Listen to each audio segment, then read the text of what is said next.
کیا اللہ بہتر ہے یا وہ جن کو تم شریک بناتے ہو؟ تو آگے اللہ تعالیٰ نے مختلف مخلوقات اور انعامات کا ذکر کر کے یہ سوال کیا ہے کہ یہ کام اللہ نے کیے ہیں یا اللہ کے ساتھ کوئی اور بھی معبود تھا۔ ان کاموں میں سے زمین و آسمان کو پیدا کرنا، آسمان سے پانی اتارنا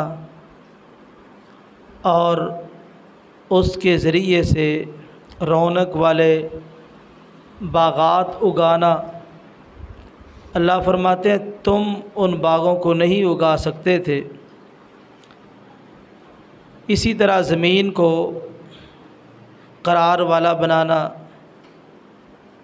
اور اس زمین میں نہریں چلانا، پہاڑ بنانا، اور اسی طرح مجبور آدمی کی دعا کو سننا اور پھر اس کی پریشانی کو دور کرنا، اور اسی طرح خشکی اور تری کے اندھیروں میں راستہ دکھانا، اور اسی طرح پیدا کرنا اور پھر دوبارہ مخلوقات کو لوٹانا، اور اسی طرح آسمانوں سے رزق عطا کرنا۔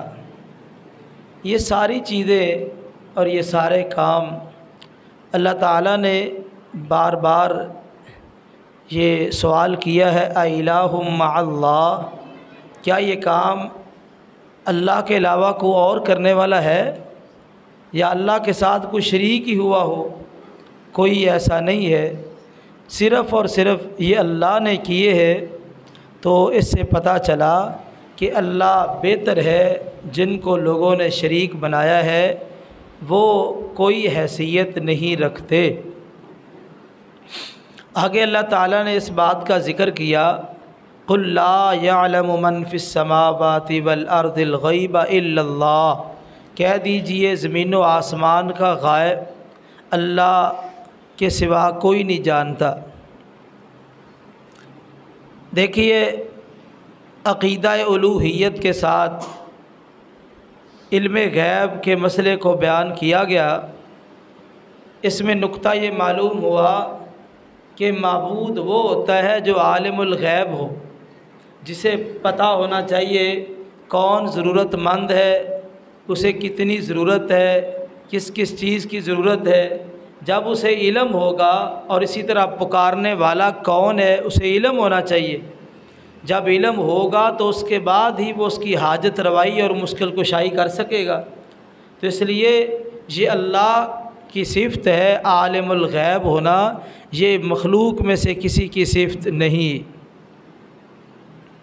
بعض لوگوں کا یہ نقطہ نظر ہے کہ نبی کریم صلی اللہ علیہ وسلم بھی عالم الغیب ہے، حالانکہ یہ نقطہ نظر قرآن اور احادیث کے صریحاً خلاف ہے۔ صرف اللہ کی ذات کو یہ لائق ہے کہ اللہ کی ذات عالم الغیب ہے اور وہ تمام چھپی چیزوں کو، ظاہری چیزوں کو جاننے والا ہے۔ آگے اللہ تعالیٰ نے اس بات کا ذکر کیا کہ اللہ کا علم کتنا گہرا ہے۔ یعلم ما تکن صدورہم، جو سینے اپنے اندر چھپائے ہوئے ہیں، وہ باتیں جو مخفی ہے ابھی تک وہ ظاہر نہیں ہوئی، تو اللہ تو ان باتوں کو بھی جانتے ہیں۔ کجا یہ کہ اعمال کو جاننا، اقوال کو جاننا، افعال کو جاننا، جو سینوں میں چھپی باتیں ہیں ابھی تک وہ منصہ شہود پہ نہیں آئی، اللہ ان باتوں کو جانتے ہیں۔ جو اللہ اتنا کمال علم رکھنے والا ہے وہی اس بات کا حقدار ہے کہ اس کو معبود بنایا جائے اور اسی کے سامنے ہی اپنا سر جھکایا جائے۔ آگے اللہ نے یہ بات ذکر کی ہے کہ آج دنیا میں بڑے اختلاف ہے۔ یہود و نصارہ وہ طرح طرح کی باتیں کرتے ہیں۔ فرمایا ان ھذا القرآن یقص علی بنی اسرائیل اکثر الذی ھم فیہ یختلفون، یہ قرآن وہ واحد کتاب ہے جو بنی اسرائیل کے تمام تر اختلافات کو ختم کرتا ہے۔ جو اختلافات ان کے اندر موجود تھے اور ان کی بنیاد پہ ان کے مختلف فرق معرض وجود میں آ چکے تھے، تو قرآن مجید نے ان اختلافات کو حل کیا ہے، اور جن واقعات کی بنیاد پہ یہ مختلف ہوئے، مختلف فرقوں میں بٹے، تو قرآن مجید نے ان کی حقیقت کو اجاگر کیا ہے۔ تو اس لیے اگر یہ قرآن مجید کے ساتھ جڑ جائیں، اپنا تعلق مضبوط کر لیں، تو قرآن مجید ان کے تمام تر اشکالات کا حل پیش کرتا ہے۔ قرب قیامت ایک جساسہ جانور آئے گا، اخرجنا لہم دابۃ من الارض، اللہ ایک چپایا جو بالکل قیامت کے قریب بھیجیں گے۔ اب یہ چپایا کیسا ہے اللہ جانتے ہیں، لیکن اس کے جسم پہ بال ہی بال ہوں گے، اس کے اگلے اور پچھلے حصے کا علم نہیں ہوگا، یہ لوگوں سے باتیں بھی کرے گا، اور اسی طرح یہ مومن اور کافر کی نشاندہی کرے گا، نشان لگائے گا، حتیٰ کہ ایک دسترخوان پہ لوگ بیٹھے ہیں تو وہ پہچان رہے ہوں گے یہ مومن ہے، یہ کافر ہے، یہ مومن ہے، یہ کافر ہے۔ تو یہ قرب قیامت، اس کی مزید تفصیلات نہیں بتائی گئی کہ اس کی کب آئے گا، کیا اس کی وضاحت ہے۔ بہرحال یہ قرب قیامت، اس کے بعد توبہ کا دروازہ بند ہوگا، توبہ نہیں ہو سکے گی، یعنی آخری مراحل جب قیامت قائم ہونی ہے اس وقت یہ دابۃ الارض نکلے گا۔ اسی طرح اللہ تعالیٰ فرماتے ہیں وَيَوْمَ يُنفَخُ فِي الصُّورِ فَفَزِعَ مَن فِي السَّمَاوَاتِ وَمَن فِي الْأَرْضِ، جس دن سور میں پھونکا جائے گا تو ہر کوئی بے ہوش ہو جائے گا۔ سور میں 3 مرتبہ پھونکا جائے گا، ایک مرتبہ سور میں پھونکا جائے گا تو لوگ بے ہوش ہوں گے، دوسری مرتبہ سور میں پھونکا جائے گا تو ساری کائنات دھرم برم ہو جائے گی، اور تیسری مرتبہ سور میں پھونکا جائے گا تو لوگ قبروں سے نکل کھڑے ہوں گے۔ یہ 3 مرتبہ سور میں پھونکا جانا ہے۔ نبی کریم صلی اللہ علیہ وسلم کو صحابہ نے ایک دفعہ درخواست کی کہ ہم آپ کو بہترین کو بستر بنا دیتے ہیں، کیسر و کسریٰ اللہ کے دشمن، ان کے پاس کتنی سہولتیں ہیں، آپ بھی اللہ کے نبی ہیں، آپ کے پاس بھی یہ تمام تر سہولتیں ہونی چاہیے۔ تو آپ نے فرمایا تم کیسی باتیں کرتے ہو، ابھی تک تم ان مسائل میں الجھے ہوئے ہو، یہ ذہن میں رکھ لو، میں کیسے آرام اور عیش کی زندگی بسر کر سکتا ہوں۔ جو سور میں پھونکنے والا فرشتہ ہے وہ سور نرسنگا جس میں اس نے پھونکنا ہے اپنے منہ کے ساتھ لگائے ہوئے ہے، اور کان اللہ کی طرف لگائے ہوئے ہے کہ کب اللہ کی طرف سے حکم ملے اور وہ سور میں پھونکے اور کائنات کو درم برم کر دے۔ آگے 2 باتیں ذکر کی گئی، وَأُمِرْتُ أَنْ أَكُونَ مِنَ الْمُسْلِمِينَ وَأَنْ أَتْلُوَ الْقُرْآنَ، مجھے حکم دیا گیا ہے کہ میں مسلمان ہو جاؤں اور میں قرآن مجید کی تلاوت کروں۔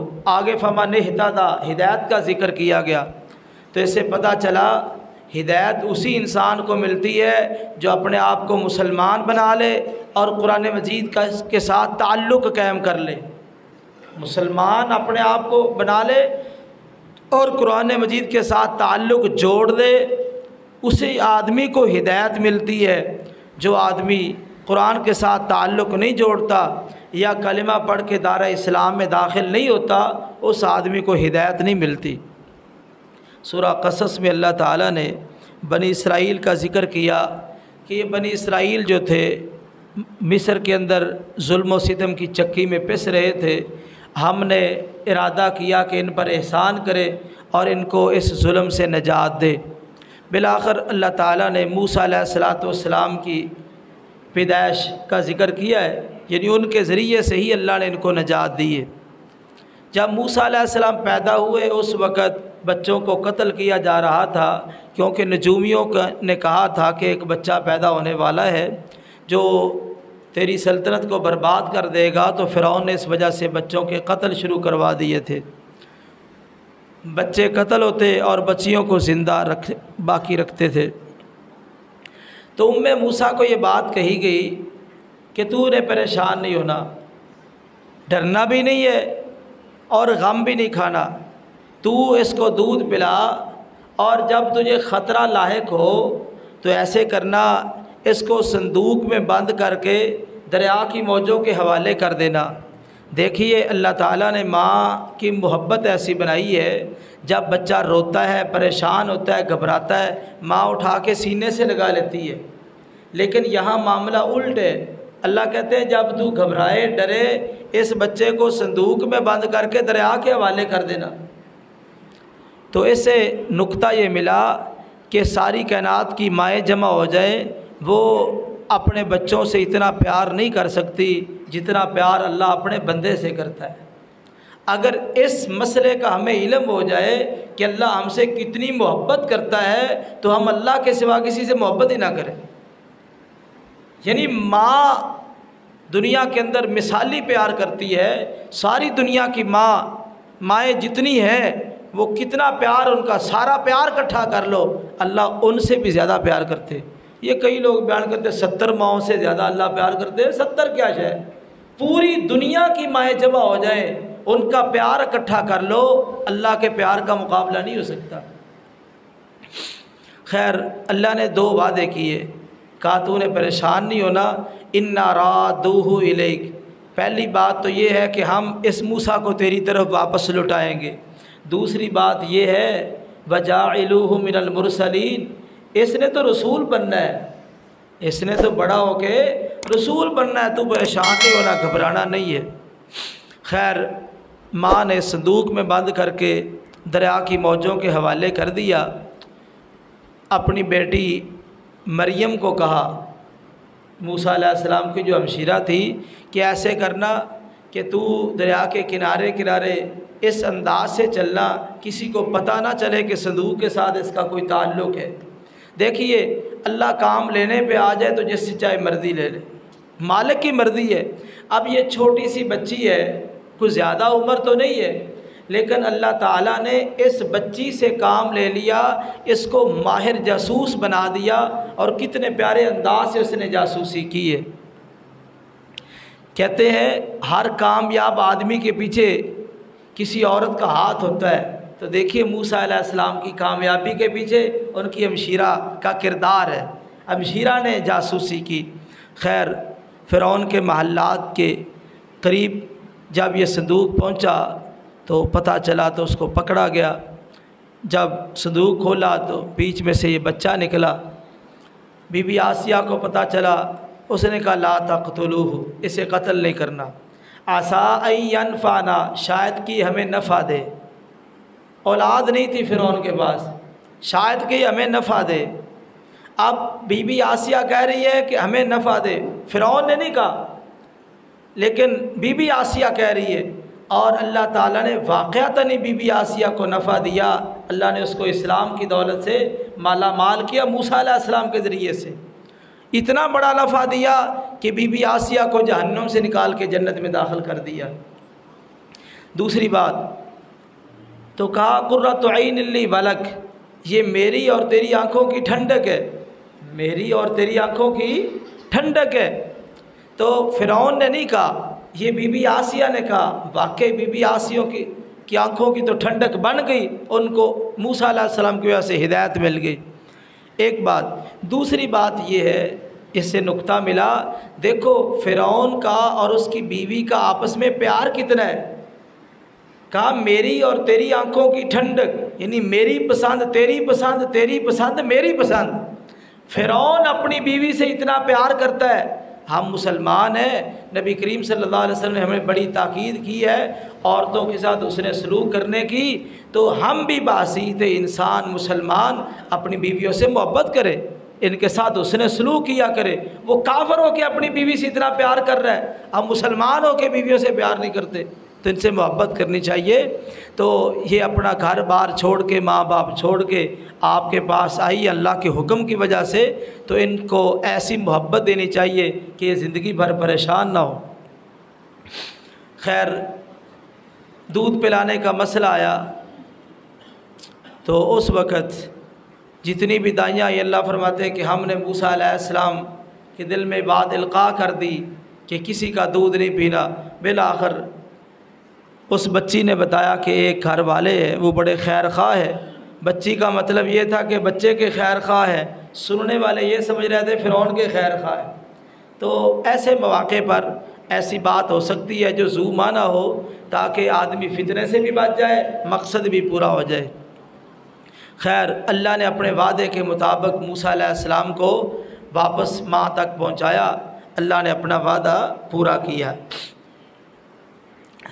موسیٰ علیہ السلام جب جوانی کو پہنچے، دوپہر کا وقت ہے، لوگ گھروں میں آرام کر رہے ہیں، باہر نکلے تو ایک بنی اسرائیلی اور ایک فرعونی، یہ دونوں آپس میں لڑ رہے ہیں۔ بنی اسرائیلی نے کہا میرا تعاون کرے، تو موسیٰ علیہ السلام تھوڑا سا آگے ہوئے، ایک مکہ مارا، تو مارنے کا ارادہ تو نہیں تھا، وہ مکہ ایسا لگا کہ وہ بندہ وہیں پہ مر گیا۔ موسیٰ علیہ السلام کہ یہ تو شیطان کا عمل ہو گیا، تو اللہ سے معافی مانگی، یا اللہ تو مجھے معاف کر دے، فَلَنَكُونَ ظَهِيرًا لِّلْمُجْرِمِينَ، میں آئندہ سے کسی مجرم کا مددگار نہیں بنوں گا۔ اتفاقی طور پہ معاملہ ایسا ہو گیا، مکے سے بندہ مرتا تو نہیں لیکن یہ بندہ مر گیا۔ موسیٰ علیہ السلام بڑے پریشان، اللہ سے معافی مانگی۔ یہ جو نا فَلَنَكُونَ ظَهِيرًا لِّلْمُجْرِمِينَ، اس میں وکیلوں کے لیے پیغام ہے۔ موسیٰ علیہ السلام نے کہا کہ میں مجرموں کا مددگار نہیں بنوں گا، جو ہمارے ہاں وکیل ہیں یہ تو کیس ہی جھوٹا پکڑیں گے تاکہ پیسہ زیادہ ہے۔ اس لیے میرے بھائیوں، وکالت کرنی ہے تو وکالت کے اندر صداقت، امانت داری اور دیانت داری ہونی چاہیے، جھوٹ کی حمایت نہیں کرنی چاہیے بلکہ جو سچائی ہے اس کی حمایت کرنی چاہیے۔ اگلا دن آیا، موسیٰ علیہ السلام پریشان تھے، یہ بندہ کسی اور سے لڑ رہا تھا، اس نے پھر بلایا۔ موسیٰ علیہ السلام نے کہا تو بڑا خطرناک آدمی ہے۔ اس کے قریب ہوئے تو اس کو خطرہ لاحق ہوا، شاید مجھے مارنے لگے۔ کہا اچھا، جس طرح کل تو نے بندہ قتل کیا ہے آج تو مجھے مارنا چاہتا ہے؟ تو خیر یہ بات پھیل گئی، ایسی پھیلی کہ اسمبلی ہال میں پہنچ گئی۔ وہاں مشورہ ہوا کہ یہ موسیٰ جو بنی اسرائیل کا ہے اس نے ہمارا بندہ مار دیا ہے، تو اس لیے موسیٰ کو گرفتار کرو اور اس کو قتل کر دو۔ وجاء رجل، ایک بندہ دوڑا وہاں سے، اسمبلی سے جب فیصلہ سنا تو وہ بندہ دوڑا۔ رجل، کوئی آدمی تھا، عام آدمی تھا۔ دیکھیے، اہم یہ نہیں ہے کہ آپ کا نام کیا ہے، آپ کا نام کیا ہے، اہم یہ ہے کہ آپ کا کام کیا ہے۔ اب وہ بندہ دوڑا، پتہ نہیں اس کا نام کیا تھا، لیکن جو اس نے کردار پیش کیا ہے وہ کردار موسیٰ علیہ السلام کی زندگی کے لیے کتنا مفید ثابت ہوا ہے۔ اس لیے میرے بھائیوں، نام نہیں بھی نکلتا تو کوئی بات نہیں ہے، آپ کا کام نکلے، آپ کا کام بولے، آپ کام سے لوگوں کو فائدہ پہنچائے۔ وجاء رجل من اقصى المدینہ، شہر کے کنارے سے آیا۔ خیر اس نے موسیٰ علیہ السلام کو آ کے بتایا کہ آپ کے خلاف یہ پلان بن چکا ہے، آپ یہاں سے نکل جائیے، بھاگ جائیے، ورنہ بچاؤ کی کوئی صورت نہیں ہے۔ تو یہاں سے ایک نقطہ یہ بھی ملا، دیکھو یہ بندہ عام ہے لیکن اس کو ایک مصلح اور ناصح کی کتنی فکر ہے کہ موسیٰ خیر خواہ آدمی ہے، اچھا آدمی ہے، تو یہ ناصحین میں سے ہے، تو اس لیے اس کا تعاون اور مدد بہت ضروری ہے، اور اس کے لیے اس نے کردار بھی پیش کیا ہے۔ اس سے یہ نقطہ ملا، جو معاشرے میں داعی حضرات ہیں، دین کی دعوت، دین کی اشاعت کرنے والے ہیں، آپ ان کے لیے مخلص ہوں اور ان کے لیے دعائیں کریں، اور ان کی بچاؤ کے لیے، ان کی حفاظت کے لیے کردار پیش کرنا پڑے تو کردار بھی پیش کریں۔ موسیٰ علیہ السلام یہاں سے بھاگے، 8 دن کا سفر، مدین پہنچے ایک کنویں کے قریب، وہاں لوگ اپنے جانوروں کو پانی پلا رہے ہیں، 2 بچیاں نوجوان ہیں، باپردہ ہے۔ اب وہ کھڑی اپنی بکریوں کو روکے ہوئے، پوچھا بیٹا ما خطبکما، تمہارا کیا معاملہ ہے، اپنی بکریوں کو پانی کیوں نہیں پلاتی، باقی لوگ پلا رہے ہیں؟ انہوں نے کہا یہ جب لوگ چلے جائیں گے اس وقت ہم اپنی بکریوں کو پانی پلائیں گے، جو بچا کھچا پانی ہے، ہمارا باپ بوڑھا ہے تو اس لیے ہم بکریاں چرانے کے لیے آئی ہے۔ موسیٰ علیہ السلام نے بقدر ضرورت سوال کیا، بچیوں نے بقدر ضرورت جواب دیا، کوئی اضافی بات نہیں۔ خیر لوگ پانی پلا کے جب چلے تو موسیٰ علیہ السلام کنویں کے قریب گئے، وہ ایک بھاری پتھر تھا، اس کو سائڈ پہ کیا، اور جو بوکا تھا پانی نکالنے والا وہ 2-4 بندے مل کے نکالتے تھے، اکیلے موسیٰ نے وہ باہر نکالا۔ اللہ نے طاقت تو دی تھی، پانی پلایا، بچیوں کو کوئی بات نہیں کی، واپس آ کے درخت کے سائے کے نیچے کھڑے ہو گئے۔ یہاں سے ایک نقطہ یہ بھی ملا، اگر آپ کسی کے ساتھ خیر خواہی کریں تو زیادہ دیر اس کے پاس نہ رکے، وہ آپ کی خوشامد کرے گا، وہ آپ کی نیکی برباد ہو جائے گی۔ جس سے آپ نیکی کرے اس کے پاس زیادہ دیر نہ رکے، زیادہ دیر نہ ٹھہرے اس کے پاس۔ خیر موسیٰ علیہ السلام یہاں رکے، اللہ سے دعا کی، رب انی لما انزلت الی من خیر فقیر، اے میرے رب جو تو نے میری طرف نازل کیا ہے بھلائی سے میں اس کا محتاج ہوں۔ اللہ سے دعا کی۔ دیکھو نبی کتنا خوددار ہے کہ ان کو بھی نہیں کہا کہ میں مسافر آدمی ہوں تو چلو اپنے والد کو کہنا کہ مجھے کو کھانے وغیرہ کا بھیج دے، یا اسی طرح کو رہائش کا انتظام نہیں ہے، کچھ بھی نہیں، خوددار ہے۔ اللہ سے دعا کی۔ اب دیکھیے یہاں سارے اسباب منقطع ہیں، کوئی سبب نہیں ہے۔ جب سبب ختم ہو جائے، سبب نظر نہ آ رہا ہو تو مسبب کی طرف توجہ ہونی چاہیے، وہ مسبب الاسباب ہے۔ دعا کی، اور یہاں پر ایک مفسر نے تبصرہ کیا، الخیرات کلھا تنزل من السماء، ساری کی ساری بھلائیاں آسمان سے اترتی ہے۔ یہ دعا کی اور نتیجہ کیا نکلا؟ تھوڑی دیر کے بعد بچیوں نے گھر جا کے بتایا اس طرح کو اجنبی آدمی ہے، مسافر آدمی ہے، ہماری بکریوں کو پانی اس نے پلایا ہے۔ تو باپ نیک آدمی تھا، بعد نے کہا کہ یہ شعیب علیہ السلام تھے، حالانکہ یہ شعیب علیہ السلام نہیں تھے۔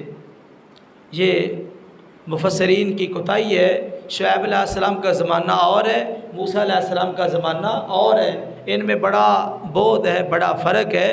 شعیب علیہ السلام نہیں تھے، کوئی اور اللہ کا نیک بندہ تھا۔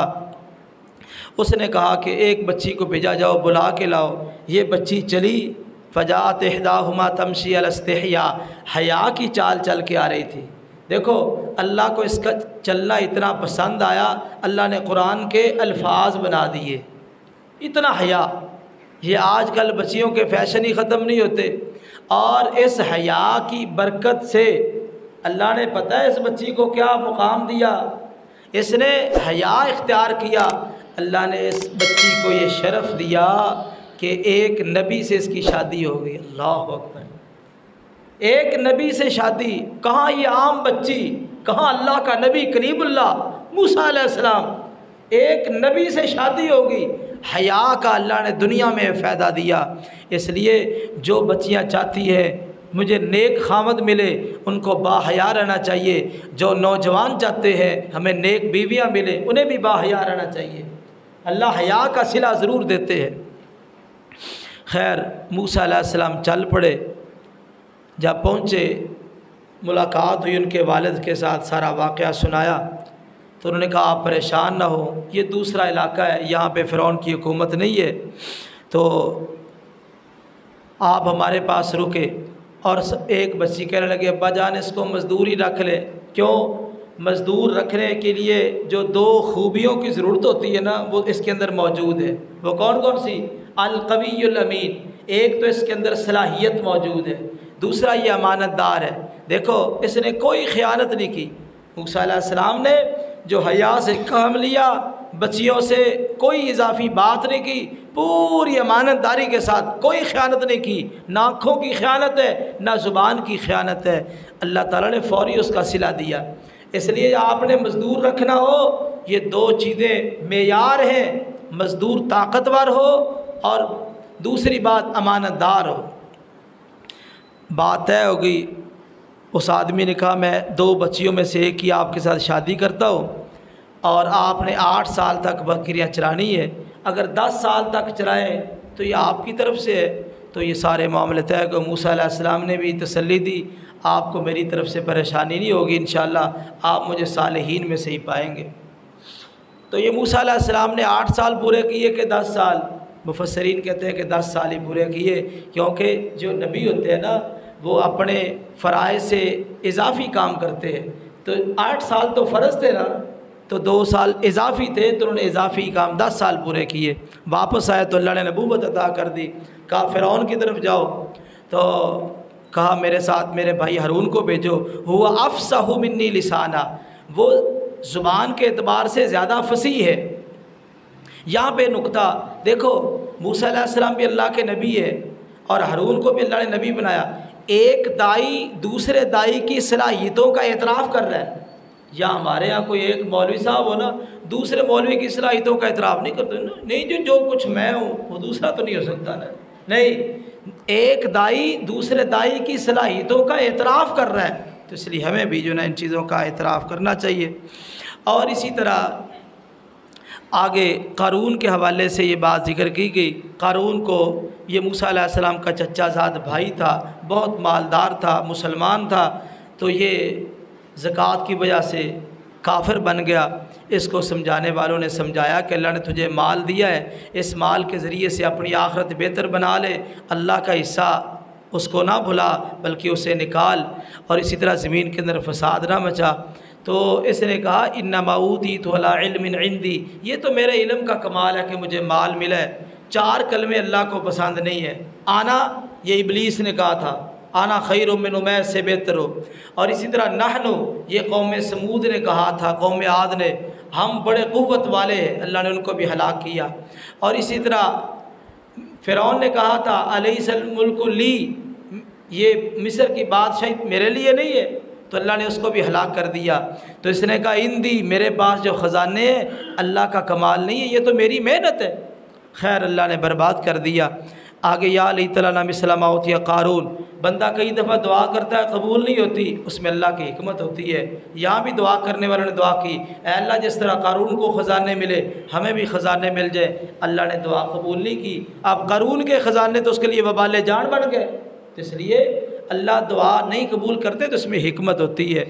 آگے اللہ فرماتے ہیں کہ اسلام قبول کرنے کے بعد کوئی بندہ یہ نہ سوچے کہ آزمائش نہیں ہوگی، نہیں، کھرے کھوٹے کی پہچان کے لیے اللہ آزماتے ہیں۔ آزمانے کے مختلف طریقے ہیں، بسا اوقات اللہ آزماتے ہیں کافروں کی تکلیفوں سے، بسا اوقات اللہ بیماریوں میں مبتلا کر کے آزماتے ہیں، یہ مختلف طریقے ہیں۔ آخر میں اللہ تعالیٰ نے اس بات کا ذکر کیا کہ جو لوگ غیروں کو پکارتے ہیں ان کی مثال ایسے ہے جس طرح یہ مکڑی کا جالا ہوتا ہے۔ اب مکڑی کا جو جالا ہے نا، یہ جالا کہاں بنتی ہے؟ چھت کے نیچے، چھت کے نیچے۔ اب مکڑی کا ذہن یہ ہے کہ چھت کافی نہیں ہے، مجھے جالے کی ضرورت ہے، حالانکہ چھت مضبوط ہے، اس کے نیچے جالا بنائے گی۔ اور جب کوئی جانور اس پہ حملہ کرتا ہے تو یہ جو مکڑا ہوتا ہے نا، مکڑی، یہ اپنے گھر سے بھاگ